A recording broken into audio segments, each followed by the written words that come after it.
السلام عليكم، ازيكم حبايبي؟ عاملين ايه؟ يا رب تكونوا بخير. النهارده وقفه عرفات، فحبيت اعمل صينيه الفراخ اللي انتوا شايفينها، واعمل شويه محشي. شويه محشي يعني شويه زيت على النار وشويه بصل كده على النار، واحط عليهم شويه ملح وفلفل اسود وشويه كمون وشويه كزبره بالشكل ده كده، واشوحهم مع بعض كده بالشكل ده، واروح ضايفه بقى عندي طماطم مفرزه بالطريقه دي. اروح حطاهم كده وسايباهم بقى يتسبكوا مع بعض كده، ماشيين مع بعض اهو خطوه خطوه.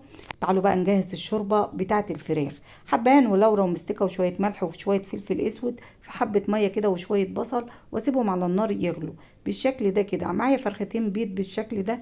بصوا بقى يا حبايبي، هما كده مغسولين ومتنضفين معانا. شويه بصل بقى كده وشويه ملح وشويه فلفل اسود، وهتبل الفراخ بتاعتي دي من جوه، والتتبيله دي بتخلي الفراخ في حته تانية بالشكل ده كده. تبلتهم من بره ومن جوه، وهقفلهم. وبعد كده بقى نحطهم في الميه المغليه بتاعتنا او الشوربه المغليه زي ما انتوا شايفين بالشكل ده. يلا نسقطهم وكده بقى ايه. انا سبت الفراخ تتسلق، وتعالوا بينا نعمل المحشي. صلصه المحشي زي ما انتوا شايفين نازله كده، فعشان هنعمل بقى شويه ورق عنب، عايزين بقى ايه؟ نضيف بقى التست بتاع ورق العنب بالشكل ده كده. شويه ملح وشويه كمون وشويه فلفل اسود وسبع بهارات حطيتهم، ومعلقه دبس رمان صغيره، وشويه الرز بقى غسلناهم وننزل عليهم كده. والخضره بتاعتنا متفرزه زي ما انتوا شايفين، ماشيين مع بعض اهو خطوه خطوه. هنقلب بقى الخليط ده كده بايدينا زي ما انتوا شايفين كده، بس عشان نفكك الخضره. وكده بقى كمان كميه صلصه كده معايا بالشكل ده، دايما ابقي معايا شويه كده عشان لو احتاجت معايا اضيف صلصه، لو ما احتاجتش اروح بقى ايه حشي على طول وسايباها في الفريزر. ورق العنب بكل سهوله بقى هنلف اتنين تلاته كده مع بعض. والنهارده زي ما انتوا عارفين وقفه عرفات، كل سنه وانتوا طيبين والجو حر.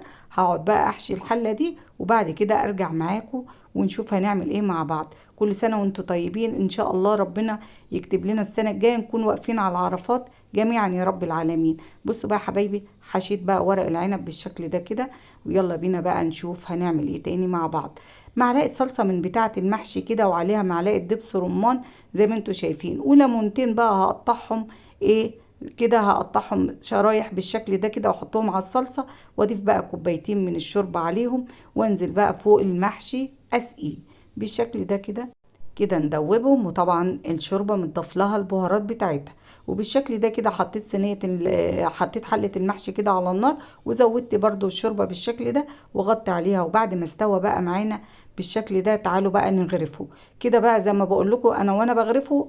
يعني اتقطع الفيديو بس، يلا بقى هيبان معاكم في الاخر زي ما انتم شايفين. وطبعا احنا كنا عاملين مع فطار عرفات صينيه الرقاق وصينيه ايه الفراخ وكده المحشي الورق العنب. واشوفكم على خير، واقول لكم كل سنة وانتم طيبين. ما تنسونيش بلايك ومتابعة عشان يوصل لكم كل جديد. والسلام عليكم ورحمة الله وبركاته.